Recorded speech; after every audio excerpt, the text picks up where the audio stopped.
Jonathan Okwa avait tout, de grands immeubles, des voitures chères en longue rangée, des jets privés, les gens se levaient quand il entrait dans une pièce, ils applaudissaient quand il faisait un discours, son téléphone n'arrêtait pas de sonner, il était riche au-delà de ce que la plupart des gens pouvaient imaginer. Sa famille possédait Okwa Global Industries, les gens le craignaient, certains le vénéraient. Mais au fond de lui, Jonathan était fatigué des faux sourires, fatigué des femmes qui n'aimaient que son argent, pas son cœur. Le monde l'appelait brillant, puissant, intouchable. Puis vinrent les nuits solitaires, chaque nuit était calme, trop calme. Il vivait seul dans un grand manoir avec des pièces où il n'entrait jamais. Les lumières étaient allumées mais son cœur était sombre, son lit était moelleux mais le sommeil ne venait jamais facilement. Il restait allongé là, fixant le plafond, se posant la même question chaque nuit, est-ce que quelqu'un m'aime pour moi? Jonathan était sorti avec beaucoup de femmes, mannequins, avocates, influenceuses. Elle souriait à son argent, elle riait à ses blagues même quand elles n'étaient pas drôles. Mais au fond de lui, Jonathan savait qu'elles ne l'aimaient pas, elles aimaient le milliardaire. Puis arriva Suzanne. Elle était intelligente, charmante et gentille, du moins c'est ce qu'il pensait. Il lui a donné son cœur, il lui a acheté une bague, il a planifié un avenir. Mais un matin, il est arrivé tôt au bureau et l'a trouvé avec son directeur financier en train de rire et d'embrasser Jonathan, sans rien dire. Il s'est retourné et est sorti. Ce jour-là, quelque chose en lui s'est brisé. Il a annulé le mariage, a renvoyé le directeur financier et s'est enfermé dans son manoir pendant des jours. Personne ne l'a vu, pas même son assistante Nora. Les gens pensaient qu'il était parti à l'étranger, mais il est resté à la maison, pensant, blessé et se demandant, n'étais-je pas assez pour elle? Si j'étais pauvre, est-ce que quelqu'un me choisirait? Cette nuit-là, alors que la pluie tombait dehors et que le tonnerre faisait trembler les fenêtres, Jonathan se tenait près de la vitre et murmurait, « Je vais le découvrir ». Il se retourna, prit son téléphone et appela Nora. « Apportez-moi une vieille chemise, un pantalon déchiré et des pantoufles, dit-il. » « Et monsieur ?» demanda-t-elle, confuse. « Pas de vêtements de marque, pas de montre, pas de voiture, je veux ressembler à un homme sans rien. » Nora resta silencieuse une seconde, puis dit, « Oui, monsieur. » Jonathan Okwa, milliardaire, PDG du groupe Okwa, avait décidé qu'il allait se faire passer pour un pauvre mendiant, non pas pour jouer, mais pour découvrir si le véritable amour existait encore. Jonathan ne se précipita pas. Il savait que s'il se transformait soudainement en mendiant, quelqu'un pourrait le reconnaître. Il décida donc d'y aller doucement, étape par étape. Il arrêta de se raser, sa barbe devint épaisse et sauvage. Il arrêta de porter des costumes. Il porta de vieux t-shirts, des pantoufles et des jeans troués. Pas de montre-bracelet, pas d'appel téléphonique avec des gens chics, pas de chauffeur ni de garde du corps qui le suivaient dans de grosses voitures noires. Il fit un petit sac et quitta son manoir avant le lever du soleil. Les femmes de ménage pensaient qu'il avait voyagé. Personne ne savait où il allait, pas même ses parents. Ils étaient à Londres pour affaires, ce qui facilita les choses. C'était sa chance. Jonathan trouva une petite chambre dans un quartier délabré. Les murs étaient fissurés, la fenêtre n'avait pas de rideau et le matelas sentait la poussière, mais il ne se plaignait pas. Il voulait vivre comme un homme qui n'avait rien. Tous les jours, il marchait dans les rues, il faisait de petits boulots, il poussait des brouettes au marché, il aidait les charpentiers, il lavait parfois des voitures. Il était payé en liquide, il mettait de petits billets dans sa poche. Personne ne savait qui il était.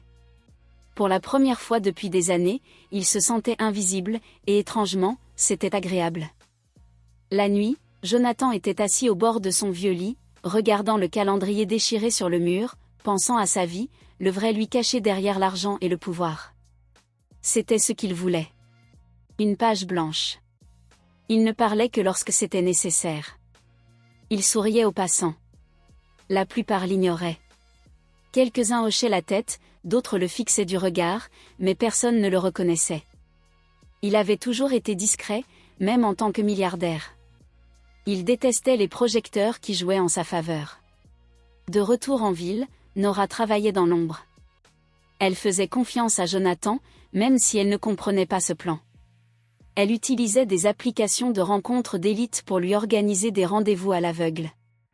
On racontait la même histoire à chaque femme, vous rencontrez un homme qui avait une belle vie, mais qui a tout perdu. Dans cette économie difficile, il fait maintenant des petits boulots et essaie de tout recommencer. Aucun d'eux ne savait qu'il était Jonathan Okwa, le fils milliardaire du chef AOY.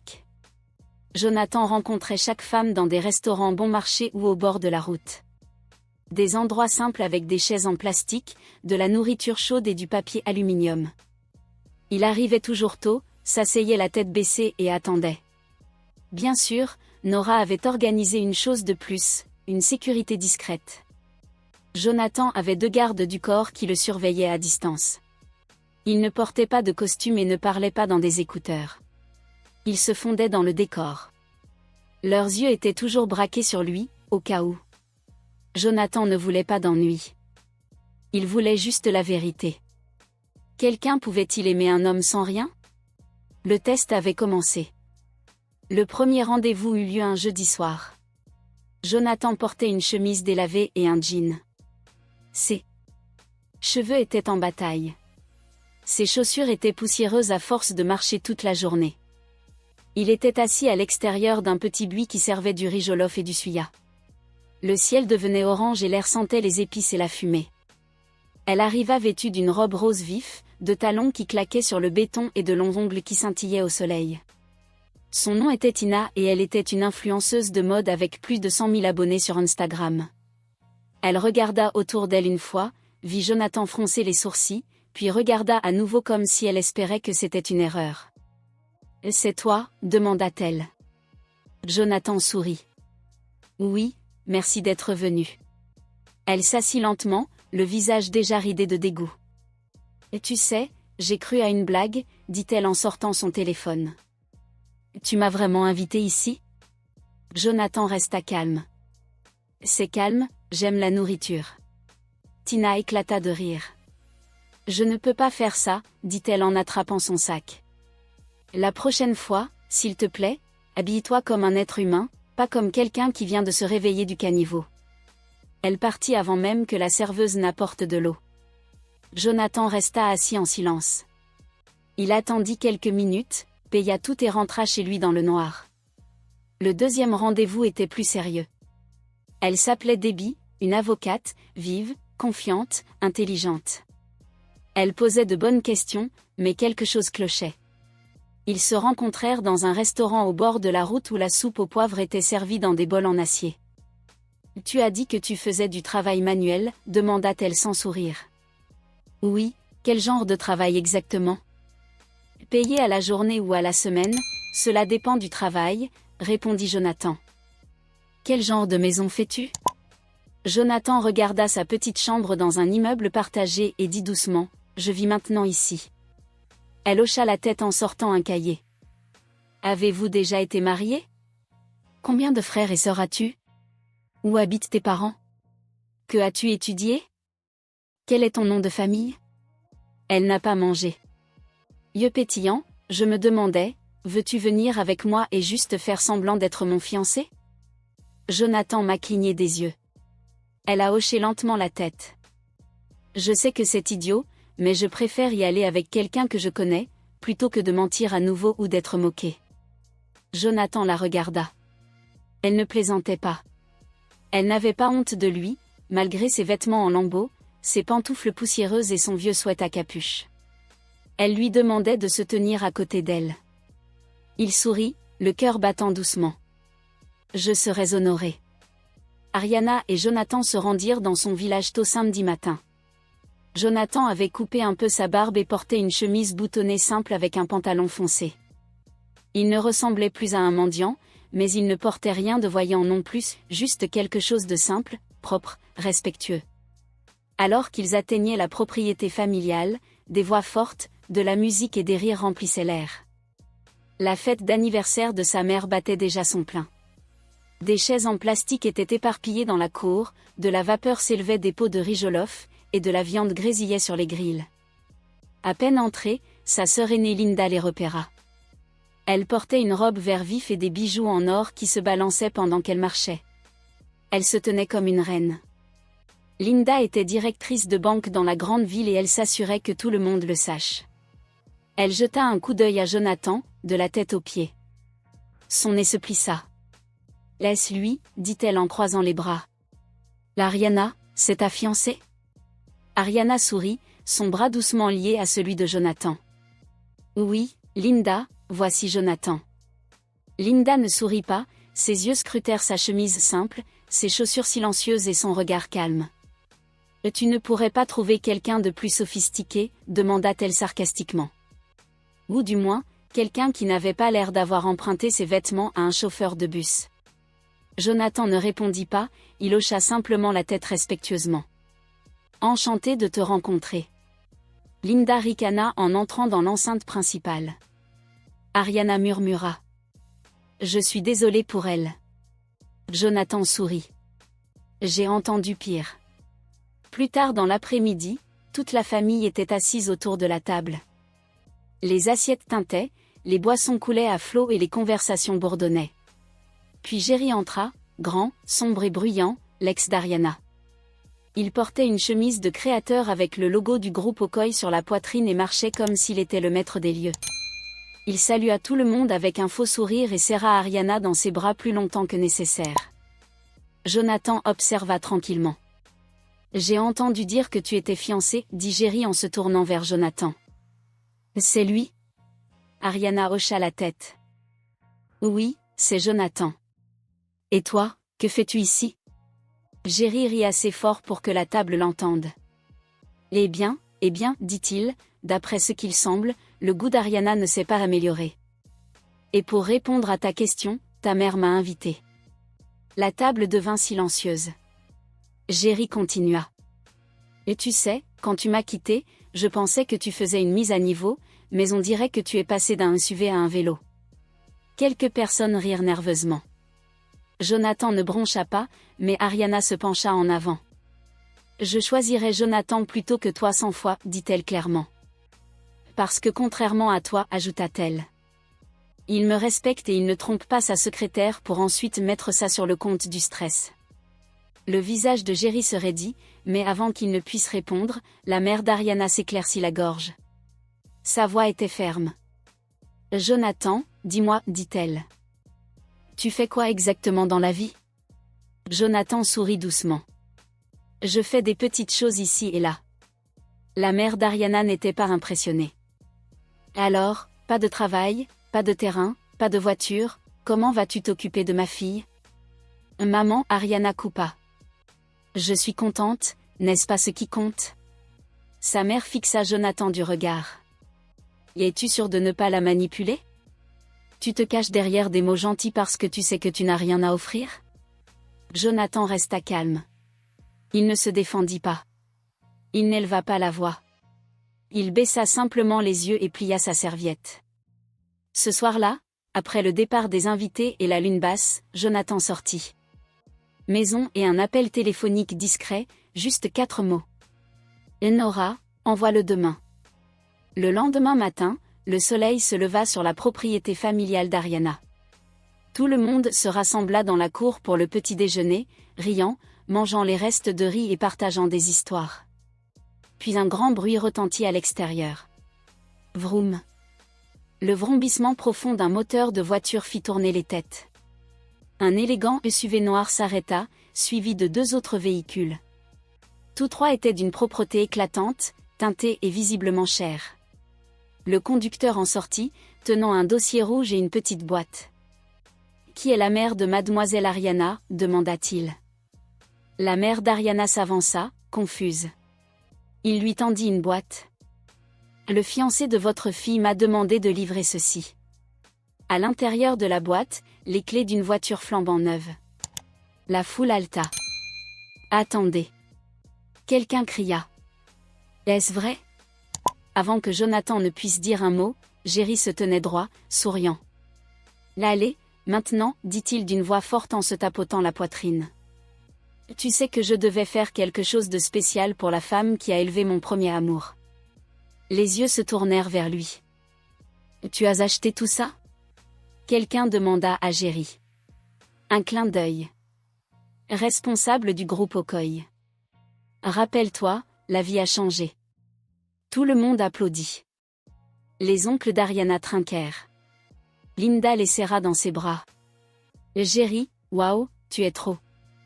Ariana, c'est comme ça qu'on reconnaît un vrai homme. Jonathan se tenait tranquillement à côté d'Ariana. Il ne parlait pas, même si c'était lui qui avait préparé le cadeau. Il ne les corrigea pas. Il regarda juste. Me comprenait, sa mère se leva et marcha lentement vers la fenêtre. La fille du président du Sénat, Tenny, est célibataire. Son père est prêt à nous donner ce contrat d'autoroute, des milliards de richesses générationnelles. C'est pour cela que nous avons travaillé. Jonathan baissa les yeux.